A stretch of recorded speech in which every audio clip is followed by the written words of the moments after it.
السلام علیکم، میں ہوں امجد عزیز ملک اور آپ دیکھ رہے ہیں کسوٹی ڈیجیٹل۔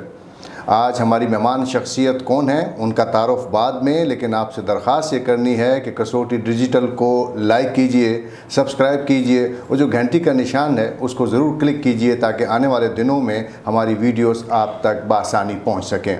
آج ہمارے اسٹوڈیوز میں موجود ہیں جناب امتیاز احمد علی صاحب۔ آپ کا بہت شکریہ امتیاز، آپ تشریف لائے، اور ناظرین سے میں مختصر سا تعارف یہ کروا دوں کہ امتیاز احمد علی کا تعلق بزنس کمیونٹی سے ہے، نہ صرف یہ کہ سرحد چیمبر آف کامرس بلکہ ایپسیا اور پاکستان کی جو وفاقی سطح پہ فیڈریشن ہے اس کی مختلف کمیٹیوں کے نمائندے رہ چکے ہیں۔ افغانستان کے ساتھ ٹریڈ میں خاصے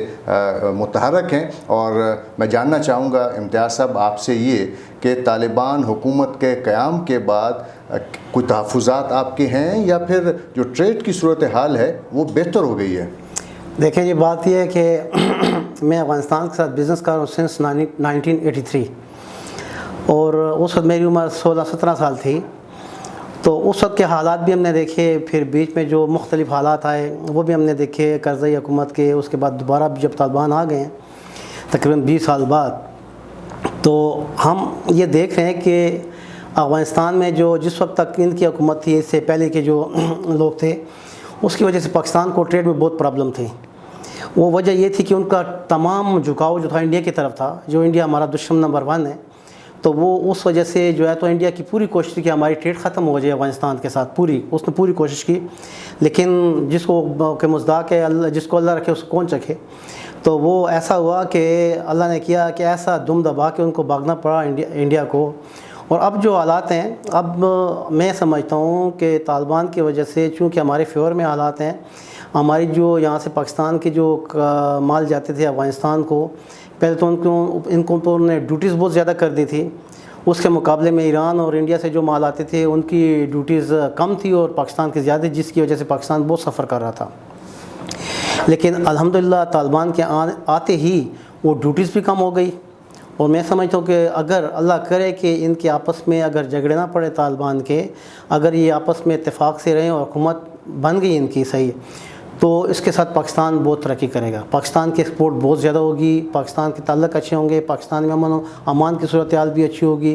اور اس کی وجہ سے پاکستان کی ٹریڈ پہ بہت اچھا پڑے گا اور ٹریڈ بہت زیادہ ہو جائے گی انشاءاللہ۔ پاکستان کے حوالے سے جو ڈیوٹیز تھیں کیا وہ بھی زیادہ تھیں؟ ان کو بھی کم ہونا چاہیے، کیونکہ یہ جو آپ بات کر رہے ہیں کہ افغانستان کی جانب سے تھوڑی سی ہمیں سہولت ملی ہے، بٹ پاکستان کی جانب سے تو شاید ٹریڈرز کو سہولت نہیں ملی۔ پاکستان دیکھیں جی، وہ تو ایک طرح کی ایک ٹسل چل رہی تھی، جو وہاں پہ کرتے تھے وہ یہاں سے بھی کرتے تھے، تو اس وجہ سے ابھی جو معاملات ہیں وہ انشاءاللہ آہستہ آہستہ اپنا کیا کہتے ہیں اس میں ریلیکسیشن آئے گی، لوگ امن سے ہوں گے، تو ان لوگوں کو بھی سہولتیں ملیں گی۔ چونکہ ابھی پاکستان کا بھی یہ وہ ہے کہ ہمارے جو طالبان کے ساتھ پہلے بھی تعلق اچھا تھا، اب بھی تعلقات بہت اچھے ہیں، تو ان کی طرف سے بھی فیور آئے گا، یہاں سے بھی فیور ملے گا۔ اور ٹریڈ میں تو یہی ہے کہ اگر پہلے ضد بازی یہ تھی کہ افغانستان سے ایک ایپل آتا ہے، تو ایپل وہ آتا تھا بیسیکلی تاجکستان سے، وہ ایران سے آتا تھا ایپل، وہ ایران کا کر کے پاکستان بیچ رہے، تو اب ایران کی ڈیوٹی علیحدہ ہے افغانستان کے لیے، پاکستان کی ڈیوٹی علیحدہ ہے، تو اس کی وجہ سے ان کی گاڑیاں ایک وقت میں رکی تھی، تقریباً 100-150 گاڑی ایپل کی رکی تھی، اور پھر واپس بھی کرنا پڑا ان کو کیونکہ ڈیوٹی زیادہ ہونے کی وجہ سے۔ تو یہ ایک تو یہ مسئلہ بھی تھا، ایک تو ہماری چونکہ فرینڈلی گورنمنٹ بھی نہیں اس سائڈ پہ، اب انشاءاللہ فرینڈلی گورنمنٹ ہے تو وہاں سے بھی تعاون ہوگا، تو یہاں سے بھی پورا تعاون ہوگا، جس کی وجہ سے دونوں ملکوں کی ٹریڈ میں انشاءاللہ بہت بہتری آئے گی۔ اچھا، ہماری مختلف بزنس مینوں سے بھی بات ہوتی ہے، اور ان کا یہ کہنا ہوتا ہے کہ اگر جو چیز ہم پاکستان کی جو پیداوار ہے جب ہم پاکستان سے بھجواتے ہیں افغانستان تو یہاں کمی ہو جاتی ہے، قیمتیں جو ہیں وہ بڑھ جاتی ہیں، تو کیا آپ سمجھتے ہیں کہ اب ہمارے صنعت کاروں کو کارخانے لگانے چاہیے، زیادہ سے زیادہ کارخانے لگانے چاہیے؟ دیکھیں میں ایک سمپل مثال آپ کو دیتا ہوں، پولٹری کی۔ پولٹری کا اکثر پولٹری بہت زیادہ ایکسپورٹ ہوتی ہے افغانستان کو ہماری پاکستان سے، اور پورے پاکستان میں بہت بڑے بڑے پولٹری فارم ہیں، پنجاب کے اندر تو خاص کر بہت زیادہ ہیں، لیکن یہاں سے جو پولٹری ہم ایکسپورٹ کرتے ہیں افغانستان کو، وہ جو بڑی مرغی ہوتی ہے جہاں پہ جو قابل استعمال نہیں ہے وہی پولٹری ہم ایکسپورٹ کرتے ہیں، لیکن یہاں پہ لوگوں کا ذہن یہ ہے کہ یہاں سے پولٹری افغانستان ایکسپورٹ ہو جاتی ہے، یہاں پہ قیمتیں بڑھ جاتی ہیں، حالانکہ ابھی تقریباً 3-4 مہینے سے افغانستان کو ہماری پولٹری کی جو ہے ایکسپورٹ ہائی کورٹ نے آرڈر کیا ہے کہ بین ہے، نہیں جا رہی، لیکن اس کے باوجود بھی آپ نے ماہ رمضان میں دیکھا ہے کہ ہماری ہماری زندگی میں اتنی قیمتیں پولٹری کی نہیں بڑھی جتنی قیمتیں اس رمضان میں بڑھی تھیں، اور اس کے باوجود کہ افغانستان کو پولٹری ایکسپورٹ نہیں ہو رہی تھی، لیکن ابھی بھی قیمتیں بڑھی ہیں چونکہ پیچھے مٹیریل مہنگے ہو گئے ہیں ڈے بائی ڈے. تو اتنی تباہی پڑ گئی ہے کہ پہلے تو ہم بجٹ کا انتظار کرتے تھے کہ بجٹ آئے گا اور پتہ چلے گا کہ کیا قیمتیں بڑھی اور کم ہوئی ہیں، لیکن اب تو اگر ایک دن آپ کچھ مارکیٹ میں پرچیز کرنے جاتے ہیں تو اس کی قیمت 100 روپے، تو دوسرے جاتے ہیں 120، تیسرے جاتے ہیں 140. تو یہ تو ایک طوفان بڑھ رہا ہے، سمجھ نہیں آتی بنے گا کیا جی، اتنی مہنگائی بڑھ رہی ہے. لیکن میرا جو سوال آپ کا جو کوشچن کی طرف آ رہا ہوں کہ ہماری جو ایکسپورٹ ہے وہ یہاں پہ اتنا سرپلس ہے ہمارے پاس کہ ہماری ایکسپورٹ جو بھی پولٹری میں، تو صرف آپ کو پولٹری کی مثال دی، لیکن اس کے علاوہ بھی جو آئٹم بھی جاتے ہیں ہمارے پاس اتنے سرپلس میں ہیں کہ ہماری کوئی کمی نہیں واقع اس ابھی تک. ابھی کی بات تو یہ نہیں ہے، ہم صدیوں سے افغانستان کو ایکسپورٹ ہو رہی ہے، ابھی تو بہت کم ہو گئی ہے. ابھی تو آپ دیکھیں تو ہماری ایکسپورٹ 20% بھی نہیں رہی، جس وقت 100% ہماری ایکسپورٹ چل رہی تھی تب بھی ہمارے ملک میں کسی چیز کی کمی نہیں ہوئی. لیکن ہمارے یہاں بھی تو دیکھیے نا، آبادی بڑھتی چلی جا رہی ہے اور بے روزگاری بڑھتی چلی جا رہی ہے. اور میں کسی سے یہ بھی بات کر رہا تھا کہ جب تک ہمارے یہاں کارخانے نہیں ہوں گے، فیکٹریاں نہیں ہوں گی، تو لوگوں کو روزگار نہیں ملے گا. اگر دیکھیے نا سرحد کے قریب، اگر چونکہ اب تو قبائلی علاقے بھی ختم ہو گئے ہیں، اور اگر وہاں پہ فیکٹریاں لگتی ہیں، کارخانے لگتے ہیں، پیداواری جتنے یونٹس زیادہ ہوں گے اتنا ہمیں فائدہ ہوگا. ابھی ہماری فیکٹریوں کی آپ نے بات کی کہ کارخانے لگیں گے، کارخانوں کے لیے اتنے مسائل ہیں کہ ابھی میں کل ہی بات ہو رہی تھی تو ہماری ایسوسیشن جو انڈسٹریل اسٹیٹ ایسوسیشن ہے، انہوں نے پلان بنایا کہ اگر ہمارے مسائل حل نہیں ہوئے تو ہم ہڑتال پہ چلے جائیں گے. تو اتنے برے حالات ہیں، کوئی سہولتیں نہیں ہیں، کسی قسم کی فیسلٹی نہیں ہے ہمارے انڈسٹریل اسٹیٹ کو، لیکن ڈے بائی ڈے ٹیکسیز اور ان کے ناجائز مطالبات، اور لیبر والے ایک آتا ہے دوسرا آتا ہے، تو اتنے لوگ تنگ ہیں انڈسٹریل اسٹیٹ لوگ. اپنے ایک بندہ ایک فیکٹری لگاتا ہے تو اس پہ تھوڑا سرمایہ تو نہیں لگتا جی، 20، 25، 30 کروڑ پیسے جب اسٹارٹ اپ لیتے ہیں، ایک انڈسٹری اسٹارٹ کرتے ہیں، آپ کم از کم 200-250 لوگوں کو روزگار بھی دیتے ہیں، اوپر سے حکومت کی طرف سے آپ کو کوئی فیسلٹی نہ ملے، اوپر تنگ بھی کیا جائے، تو یہ کیسے فلرش کرے گی ہماری ایک. آپ کا بھی کارخانہ انڈسٹریل اسٹیٹ میں ہے، وہ شاید بسکٹس کا کارخانہ ہے، تو آپ اپنے ذاتی آپ کی کیا رائے ہے، آپ کا تجربہ کیا ہے؟ دیکھیں جی، ہم نے تو جب اسٹارٹ لیا 3 سال ہو گئے ہیں، تو ہمیں تو ایسے لگا جیسے کہ ہمارے اوپر سے اولے پڑنے شروع ہو گئے، چونکہ ڈے بائی ڈے چینی جو ہم نے اسٹارٹ لیا تو 65 روپے کلو تھی، اب 110 روپے کلو ہے. آٹا آپ کا 30 روپے کلو تھا، اب 75 روپے کلو ہے. آپ کا گلوکوز جو ہے تو وہ تقریباً میرے خیال میں 120 تھا، اب 220 پہ. آپ کی گھی جو ہے وہ جو اسٹارٹ لیا وہ تقریباً 250-300 روپے جو ہے تو 10 kg کے پیچھے بڑھ گئے ہیں، اور قیمتیں جو ہیں وہیں پہ رکھی ہوئی ہیں. آپ قیمتیں بڑھا نہیں سکتے مارکیٹ کے اندر، چونکہ آگے آپ نے انٹرنیشنلی لوگوں جو اور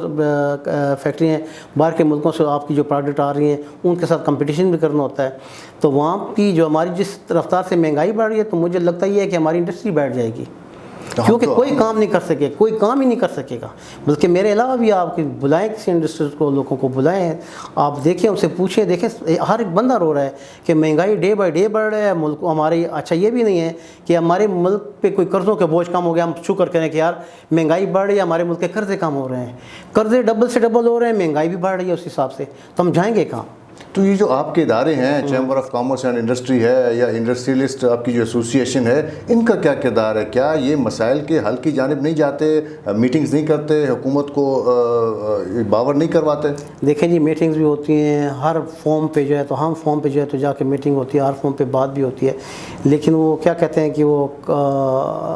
بات وہیں پہ جو ہے نا، آپ نے بڑی باتیں کر لیں کہ ہم یہ بھی کر لیں گے، وہ بھی کر لیں گے، یہ سنتے رہے، اس کے بعد خاموشی چھا جاتی ہے. اور یہ گزشتہ 3-4 سال سے یہی کچھ ہو رہا ہے، پروگرس نہیں ہو رہی، کسی اس کے اندر ہماری پروگرس نہیں ہو رہی، اور ہمارے ڈے بائی ڈے خرچے بڑھ رہے ہیں اور اخراجات بہت بڑھ رہے ہیں. آپ نے مہنگائی کی تو بات کر دی، اور جو موجودہ حکومت ہے، لگتا ہے یہ کہ آپ موجودہ حکومت سے بڑے سخت ناراض ہیں. دیکھیے جی، میں ناراض نہیں ہوں، ہم نے خود ووٹ دیے تھے اپنی PTI کو، ہر جگہ پہ سپورٹ، ہر جگہ پہ ووٹ بھی کی، اپنے خرچے بھی کیے لوگوں کے لیے، لیکن اب رو رہے ہیں کہ ہو کیا رہا ہے. دیکھیں اگر تو یہ ہونا کہ دیکھیں اگر مہنگائی بڑھ رہی ہے تو ہم برداشت کر لیں کہ یار چلے ہمارے ملک کے قرضے کم ہو رہے ہیں، ایک طرف مہنگائی بھی بڑھ رہی ہے، عوام پس رہے ہیں، اور ادھر سے ملک کے ہمارے قرضے بھی کم نہیں اور ڈبل سے ڈبل بڑھ رہے ہیں. تو یہ تو عوام کی اتنی کمر توڑ رہے ہیں کہ ہمارا عوام کی کمر ٹوٹ جائے اور ہم کھوڑنے کے قابل نہ رہو، نہ کوئی احتجاج کرے گا. ظاہری بات ہے، ہم دو بندے کو 2 روٹی کے پیسے نہیں ہوں گے، وہ کیا حکومت کے خلاف احتجاج کرے گا. امتیاز، آپ مختلف اس میں رہے جو کمیٹیز ہیں مختلف اداروں کی، جی. اور جو آل پاکستان جیمز اینڈ جیمالوجیکل انسٹیٹیوٹ ہے، آپ اس کے بھی کمیٹی میں رہے، اس کے تو نائب صدر بھی رہے آپ. قیمتی اور نیم قیمتی پتھروں کی کیا صورتحال ہے پاکستان میں؟ ہم سنتے آ رہے ہیں کہ بہت ہم قیمتی پتھروں سے مالا مال ہیں، لیکن ان کی فنشنگ نہیں ہے، اس سے ہمیں اتنا پیسہ نہیں آ رہا. تو اس حوالے سے آپ کیا کہیں گے؟ یہ تو سینا جی دیکھیں، جو تقریباً 60% جو سٹون ہے یہ افغانستان سے، کہ ایک ہی پٹی ہے ہماری چترال کی، وہ یہ جاتی ہے پنجشیر تک. یہاں پہ سارے سٹون کے خزانے ہیں، پتھروں کے خزانے. یہاں سے بھی پتھر آتے ہیں اور رف آتے ہیں، اور رف ہی ہم بھیج دیتے ہیں باہر ایکسپورٹ. اور رف جو ہم بیچتے ہیں انڈیا، جو مال جاتا ہے تو انڈیا والوں سے کیا کرتے ہیں کہ انڈیا کے گھر میں جو انڈسٹری لگی ہوئی ہے سٹون کٹنگ کی، خاص طور پہ جے پور تو مطلب آپ گھر میں دیکھیں، ہر گھر میں انڈسٹری لگی ہوئی ہے. تو اس کو فنش کرتے ہیں، مال یہاں سے جاتا ہے اور وہاں سے فنش کر کے پیسے وہ کماتے ہیں. تو ہمارے یہاں پہ جیم اینڈ جمال انسٹیٹیوٹ بنے ہیں، لیکن بہت چھوٹے لیول پہ، حکومت کی طرف سے اتنی اس کو سپورٹ بھی نہیں ہے. لیکن حکومت کی طرف سے اگر بھرپور سپورٹ ملے ان اداروں کو تو ہم آگے بڑھ سکتے ہیں. ہمارے پاس جو ٹیلنٹ بہت ہے، کام تو کر سکتے ہیں، لیکن بشرطے کہ حکومت کی طرف سے بھی کوئی سپورٹ ملنی چاہیے. اور ہمارا جو یہاں پہ سٹون ہے، ہمارے سوات کا ہے، ہمارا اور جو اونزا کا ہے، اس علاقوں سے جو سٹون نکلتے ہیں وہ بھی. لیکن اس وقت جو پوزیشن ہے، ایک میں آپ کو چھوٹی سی مثال دوں. میں لاسٹ ایئر میں نمائش پہ گیا تھا، توسان جیم اسٹور بہت بڑا شو ہوتا ہے امریکہ میں. تو پوری دنیا سے ایسے لگتا ہے کہ پوری ایک علاقہ، پورا ایک پشاور جتنا علاقہ ہے وہ سٹون سے بھرا ہوتا ہے. ہر دنیا کے ہر کسی کو سٹون ہے وہاں پہ. تو یقین کریں، ایک پارٹی کو ہم نے سٹون دکھایا تو وہ کہتے ہیں یار لوگوں کے پاس کھانے کے پیسے نہیں، آپ تو یہ تو عیاشی کی چیزیں ہیں، تو یہ آپ عیاشی کی چیزیں بیچ رہے ہو. تو اتنا برا حال ہے، مطلب مہنگائی اتنی بڑھ گئی ہے کہ ہر بندہ سوچتا ہے کہ یار کھانے کو کروں کہ یہ سامان تعیش جو ہے تو یہ استعمال کروں.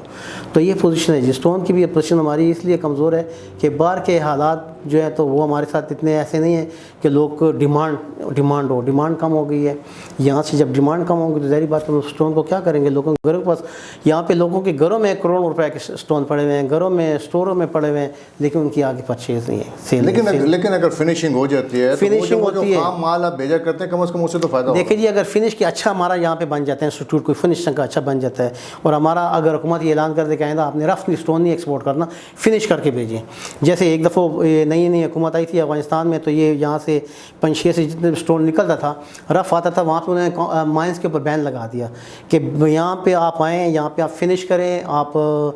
چھوٹی چھوٹی فیکٹریاں لگائیں، فنش کر کے یہاں سے مال لے کے فنش مال لے کے جائیں، ہم آپ کو رف مال نہیں لے جانے دیتے. دیکھیے چونکہ افغانستان میں حالات اس طرح کے نہیں تھے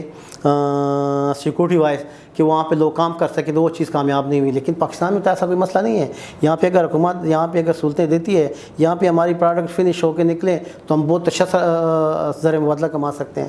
بہت شکریہ امتیاز احمد علی کہ آپ ہمارے اسٹوڈیوز میں تشریف لائے اور ہم سے گفتگو کی، اور جو خاص طور پہ مہنگائی کے حوالے سے آپ کے انڈسٹریلسٹ کے تحفظات ہیں وہ بھی ہم تک پہنچے. ملاقاتوں کا یہ سلسلہ مستقبل میں جاری رہے.